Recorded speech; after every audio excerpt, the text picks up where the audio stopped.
Bonjour les amis, bienvenue sur Tu joues ou quoi pour cette nouvelle vidéo. Aujourd'hui nous allons partir dans le ciel pour essayer de définir qui aura la plus belle capitale de Skytopia grâce à Skytopia. Voilà, Skytopia dans les cercles du temps, c'est un jeu de Ivan Lachin ou Lachine, illustré par plein de gens dont je ne vais pas dire le nom parce que c'est trop compliqué. C'est un jeu qui à la base était fait par Cosmodrome Games, donc édité chez Cosmodrome Games et qui est édité en français et distribué par Atalia. Voilà, c'est un jeu pour 2 à 4 joueurs, pour 14 ans et plus, pour des parties d'environ 40 minutes à 60 minutes suivant le nombre de joueurs. On voit ça tout de suite comment ça fonctionne et je vous retrouve juste après pour les avis. À tout de suite.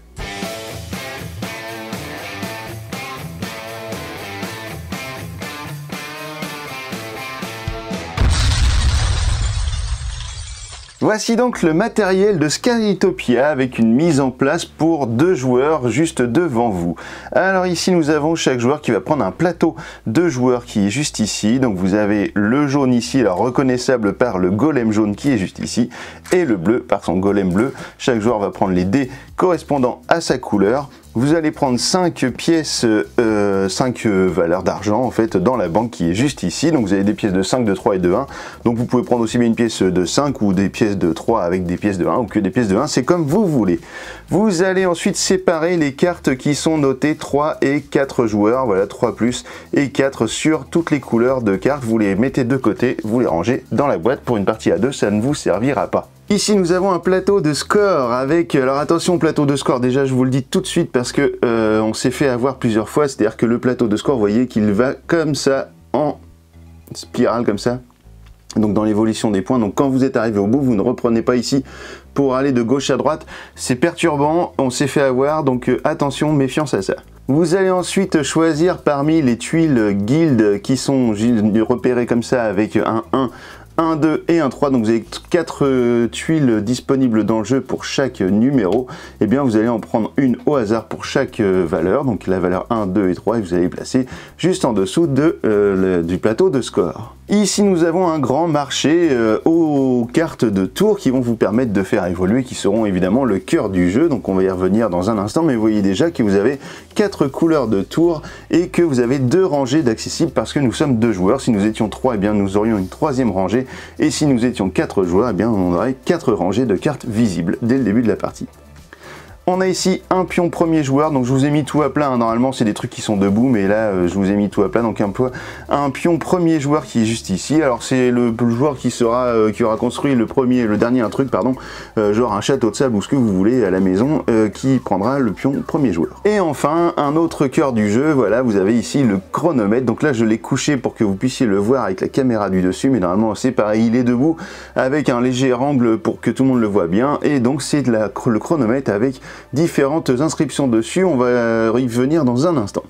Quel est le but de Skytopia? Eh bien, chaque joueur va donc incarner une cité volante et tous les 100 ans, en fait, vous avez un concours pour nommer la capitale du ciel, pour essayer de définir quelle sera la capitale du ciel pour les 100 prochaines années.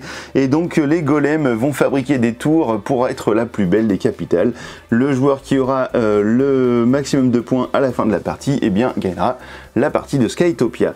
Alors comment va se définir la fin de partie? Eh bien vous voyez que les différents paquets ici, les différents decks qui sont devant vous, lorsque vous en avez un qui est complètement vide, vous finissez la manche et puis vous faites une ultime manche, et à la fin de cette ultime manche, eh bien vous compterez les points. On a la possibilité de scorer des points en cours de partie, donc le plateau va évoluer. Vous voyez qu'ici il y a un petit marqueur jaune et un petit marqueur bleu qui correspondent aux couleurs des joueurs qui sont actuellement en cours. Et puis vous avez une face verso ici qui est à 50 points, donc lorsque vous passez 49, vous retournez votre pion et il est bleu, puisque c'était le petit pion bleu, et vous allez le remettre ici au 0 pour continuer à passer à 51, etc. Une dernière petite chose pour la mise en place, c'est normalement vous avez un insert ici, et bien vous allez mettre une petite tuile capacité de votre couleur, donc vous en avez une par joueur avec une face A comme ici et une face B. Donc lorsque vous allez choisir votre pion, alors au début il est conseillé de prendre la face A, mais en fait vous pouvez faire ce que vous voulez, vous pouvez mettre la face B si vous le souhaitez, et donc ce seront des petites capacités. Par exemple ce joueur là, à la fin de la phase 1 de sa séquence de jeu, et bien vous allez pouvoir une fois pendant chaque séquence, si vous avez 0 pièce ici dans votre stock, et bien vous allez en prendre 3 dans la banque pour compléter ici votre stock. Comment va fonctionner le jeu? Eh bien, chaque joueur va jouer une séquence de 3 phases. La première phase sera de regarder si vous avez construit une tour et ensuite vous allez pouvoir activer la tour que vous avez construite. Mais pour ça, il faut avoir des petits golems qui sont sur les cartes et les golems sont représentés par ces petits dés. Donc à chaque fois, un dé est égal à un golem. Les dés, vous ne les lancerez jamais, vous allez toujours choisir la valeur de votre dé au moment où vous le jouez. Donc comment vous allez définir la valeur? Eh bien vous voyez que sur le chronomètre, vous avez les valeurs de dés qui sont juste ici, 6, 5, 4, 3, 2, 1, et vous avez 0, 1, 3, 6, 10 et le petit marteau. Qu'est-ce que ça veut dire le marteau? C'est-à-dire que quand votre valeur de dés que vous aurez mis sur une carte arrive sur le marteau, eh bien vous allez pouvoir construire la carte, donc vous allez la prendre et l'ajouter dans votre cité. Alors comment ça va se passer? Eh bien vous allez par exemple pouvoir mettre un dé face numéro 6 sur une carte. Je prends n'importe quoi, hein, c'est juste pour l'explication, je la mets juste ici, et je ne vais rien payer à la banque, puisqu'en face du 6, eh bien, il y a 0. Le petit logo avec une espèce de roue dentelée, eh bien, ce sont les valeurs d'argent qui sont juste ici, et donc si vous mettez un 6 à ce moment-là de la partie, ça ne vous coûte rien. Si vous voulez plutôt mettre un 3, eh bien, vous allez mettre votre 3 juste ici, mais par contre, vous allez payer 6 pièces que vous allez rendre à la banque. Donc au final, moins vous allez payer, plus vous allez mettre de temps à ce que votre dé arrive à construction, que vous allez pouvoir récupérer la tour. Et plus vous allez payer, plus vite vous aurez votre tour en main et vous serez sûr de l'avoir. Car à tout moment, n'importe quel joueur peut mettre un dé en payant par exemple plus cher. Si le joueur bleu avait 10 pièces devant lui, eh bien lors de cette manche, il pourrait très bien mettre le dé numéro 2 juste ici, et il va vous passer devant, c'est-à-dire que lorsque la roue va bouger, puisque c'est une roue qui tourne au fur et à mesure des manches, eh bien le 2 sera arrivé avant le 3, c'est le joueur bleu qui va récupérer la carte. À la place, n'importe quel autre joueur qui aura placé un dé sur cette carte et qui n'aura pas récupéré la carte, eh bien recevra 3 pièces de la banque en compensation. Alors au début de la partie, vous aurez une petite chose que nous on a oublié de faire, donc je me suis aperçu en relisant les règles avant de faire la vidéo, c'est que chaque joueur va devoir placer un de ses golems face numéro 5 sur la plus haute tour de sa couleur. Donc par exemple ici vous avez la tour dorée, donc pour le joueur jaune, il va placer un 5 juste ici, et le joueur bleu va pouvoir placer un 5 juste ici sur cette carte. Alors ça c'est pour la version de base, lorsque vous serez expérimenté, vous pourrez le faire sur n'importe quelle autre carte, mais toujours en gardant la valeur de la carte du golem en numéro 5, puisque toujours vous commencerez la partie en ayant le 1 en face de la construction. Vous trouverez dans la boîte des petites aides de jeu, alors elles sont recto verso, vous allez pouvoir en donner une à chaque joueur, je les mets juste ici pour qu'on puisse les voir un petit peu.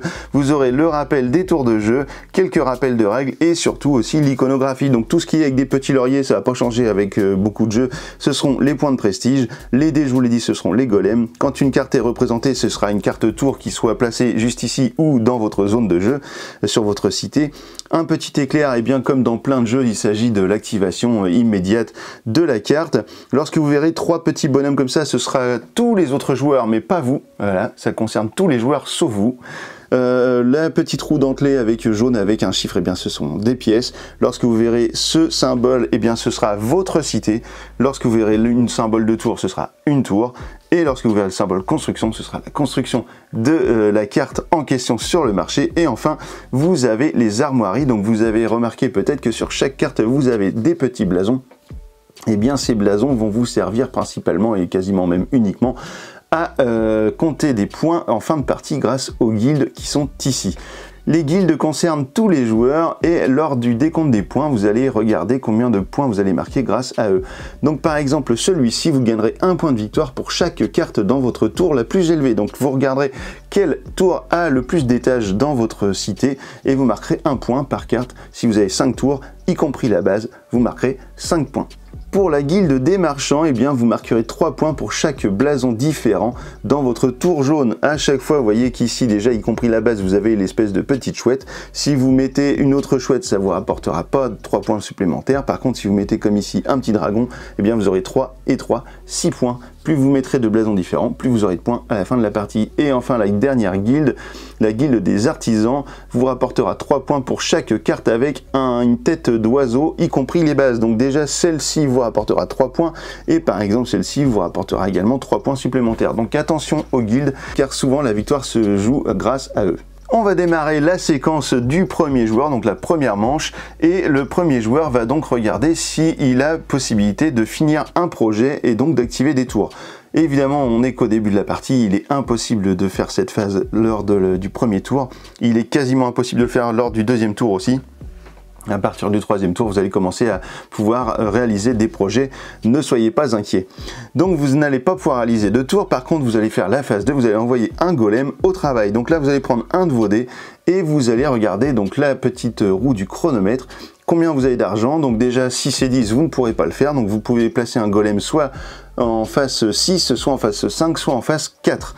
Donc je vais par exemple poser un golem en face 4 et je vais le mettre par exemple sur cette carte. Et du coup, au moment où je place un golem sur cette carte, je l'active. Alors, contrairement aux deux golems que vous allez placer dans la mise en place dès le début du jeu, ceux-là, vous n'allez pas les activer. Par contre, à chaque fois que vous mettez un golem sur une carte, vous l'activez. Donc là, je paye 3 à la banque pour avoir le droit de mettre un 4 sur une carte. Et je récupère donc 2 pièces de la banque en gain immédiat grâce à l'activation de la carte. Si j'avais enlevé des cartes, si par exemple j'avais pris cette carte là, qu'il y a un trou dans le marché, eh bien je complète le marché et à ce moment là ma séquence de jeu s'achève. On arrive au joueur numéro 2 qui lui va en faire autant, il va regarder s'il a fini une tour et l'activer. Évidemment on est au premier tour donc ce n'est pas possible. Il va prendre un golem, il va dire par exemple, eh bien moi je prends un golem en 6 et je le mets par exemple hop ici, pourquoi pas. Donc le golem 6, il le met gratuitement et il peut réaliser l'action.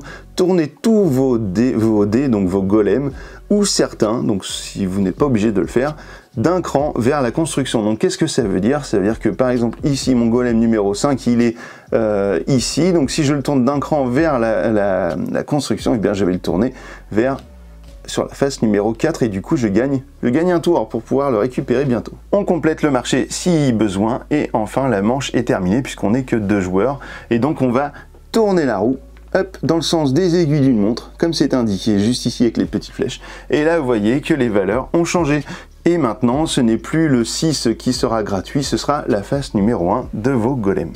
On passe le jeton premier joueur au joueur bleu qui va pouvoir commencer une nouvelle séquence, donc une nouvelle manche. J'ai rajouté un dé pour vous expliquer comment ça va se passer lorsque l'on va activer des tours. J'ai rajouté un dé en face numéro 2 ici, évidemment c'est triché, mais voilà, c'était juste pour l'exemple. Donc au début de sa première phase, donc finir les projets, eh bien oui, ici nous avons fini un projet. Donc je récupère le golem que je mets ici dans ma réserve, je prends la carte, je la mets dans la tour correspondante, donc ici la tour rouge ou orange comme vous voulez. Et à ce moment-là, je vais pouvoir activer ma tour. On ne peut activer que les tours que l'on complète. Donc ici, je vais commencer toujours par la base. Placez votre golem face 0 visible sur n'importe quelle carte sans l'activer.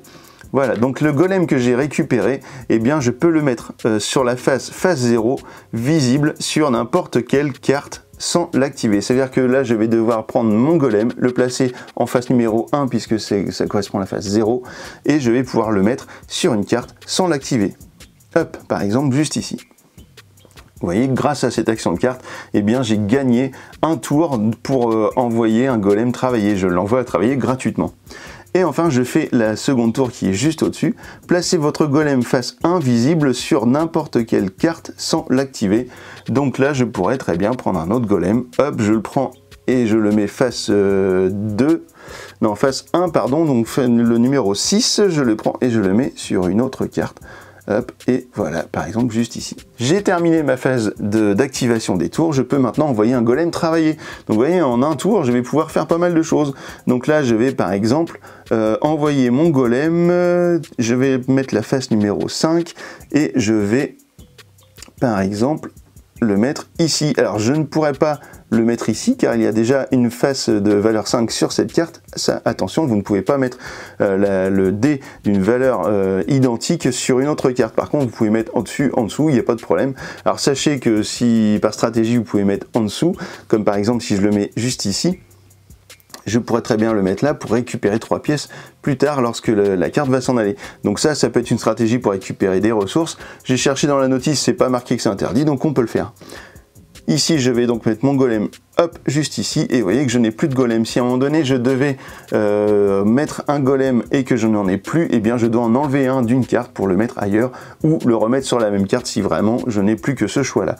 Donc là, je vais payer 3 pièces à la banque puisque le 5 coûte 3 pièces juste ici sur le chronomètre. Ma deuxième phase est terminée. Je vais maintenant compléter le marché et je vais passer la main au joueur jaune qui lui va pouvoir commencer sa séquence de jeu. Vous avez maintenant tous les éléments pour savoir comment fonctionne Golem.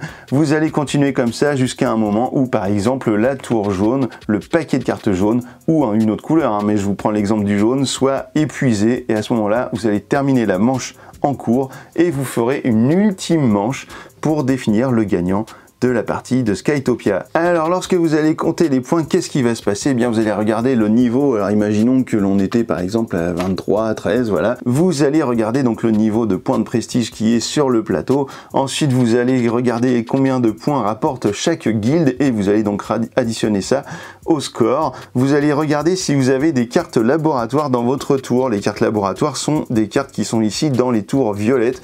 Donc si vous avez une carte laboratoire dans votre cité, eh bien elle vous rapporte 5 points de victoire. C'est la seule carte qui vous rapporte 5 points de victoire à la fin de la partie, c'est marqué dessus.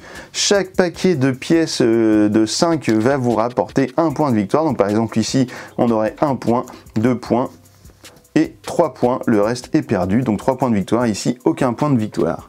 Vous allez également regarder combien de dés vous avez encore, de golem vous avez encore sur les cartes du marché. Donc ici le joueur bleu prendrait 5 points et le joueur jaune prendrait 2 points. À la fin, le total vous permettra de définir qui est le regagnant et quelle cité sera la capitale pour les 100 prochaines années de Skytopia. On se retrouve dans un instant pour les avis, à tout de suite. Voilà, maintenant vous savez tout sur Skytopia, et bien qu'est-ce qu'on en a pensé? Eh bien malgré notre grosse erreur de la première partie, puisqu'en fait on avait, pour tout vous dire, la première partie, on n'avait pas fait une séquence complète de joueurs, puis une séquence complète de l'autre joueur, on avait pour faire une chaque manche. En fait, on jouait chacun notre tour, c'est-à-dire qu'on faisait la première phase chacun, après on mettait un golem chacun, et après on complétait le marché, et on passait à la manche suivante. Alors au final, c'était pas ce qu'il fallait faire, d'accord, mais au final ça marchait aussi, donc bon, pourquoi pas. On s'est rendu compte de l'erreur à la fin, et du coup, on s'est dit, mince, on n'a pas bien joué. Donc maintenant, après on a rejoué évidemment avec les bonnes règles, avec le fait de jouer chacun une séance complète pour finir la manche après quand tous les joueurs ont terminé leur séquence complète, ce qui était quand même plus intéressant, j'ai trouvé. Le jeu est une vraie torture d'esprit puisqu'il va falloir tout le temps chercher à anticiper ce que vous allez faire, à quel cran va passer le chronomètre dans combien de temps, est-ce qu'un autre joueur va pouvoir vous piquer, vous prendre sous le nez votre carte parce qu'il va payer plus, etc. Donc il faut tout le temps regarder combien d'argent a l'autre joueur, etc. Donc c'est un vrai jeu de torture d'esprit, je vous assure. Il n'y a pas beaucoup de matériel machin, mais par contre il va falloir beaucoup réfléchir. C'est un vrai jeu de stratégie où le hasard est laissé complètement de côté. Pour le coup, vous n'allez jamais subir le hasard. Donc ceux qui n'aiment pas les jeux de hasard, et bien Skytopia, c'est un jeu fait pour vous. Ça c'est sûr, puisque vous allez maîtriser constamment votre jeu. Ceci dit, le jeu n'est pas sans défaut, puisque je trouve que déjà de base, il n'y a pas assez de cartes de marché. Et vous avez, je sais plus combien, il y a peut-être une 10 ou un truc comme ça, cartes de chaque paquet quand vous jouez à deux. Et en fait, ce qui se passe, c'est que vous avez 2 exemplaires de chaque carte identique. Donc ça, je trouve ça dommage, je sais pas pourquoi ils ont pris cette option-là. Est-ce que c'est pour laisser plus de chance à tout le monde d'avoir des cartes identiques? Peut-être, mais lorsqu'on joue à deux, en fait, parfois c'est un petit peu chiant parce qu'on se retrouve par le fruit du hasard. Alors c'est le seul fruit du hasard qu'il y a, c'est quelle carte va tomber à quel moment dans le marché. Voilà, ça c'est le seul hasard parce que vous les avez mélangés avant. Eh bien, vous allez parfois vous retrouver avec les 2 cartes du même type dans le marché.